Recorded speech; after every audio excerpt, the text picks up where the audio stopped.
Chapter 53. Who has believed what he has heard from us, and to whom has the arm of the Lord been revealed? For he grew up before him like a young plant, and like a root out of dry ground. He had no form or majesty that we should look at him, and no beauty that we should desire him. He was despised and rejected by men, a man of sorrows and acquainted with grief. And as one from whom men hide their faces, he was despised, and we esteemed him not. Surely he has borne our griefs and carried our sorrows. Yet we esteemed him stricken, smitten by God, and afflicted. But he was pierced for our transgressions. He was crushed for our iniquities. Upon him was the chastisement that brought us peace, and with his wounds we are healed. All we, like sheep, have gone astray. We have turned every one to his own way. And the Lord has laid on him the iniquity of us all. He was oppressed, and he was afflicted, yet he opened not his mouth.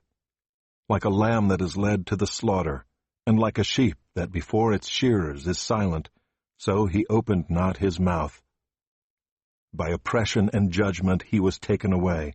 And as for his generation, who considered that he was cut off out of the land of the living, stricken for the transgression of my people?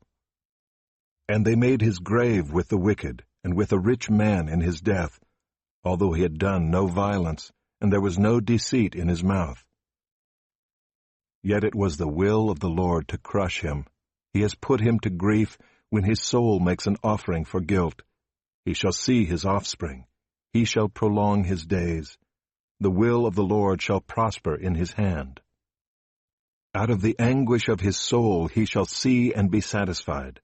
By his knowledge shall the righteous one, my servant, make many to be accounted righteous, and he shall bear their iniquities.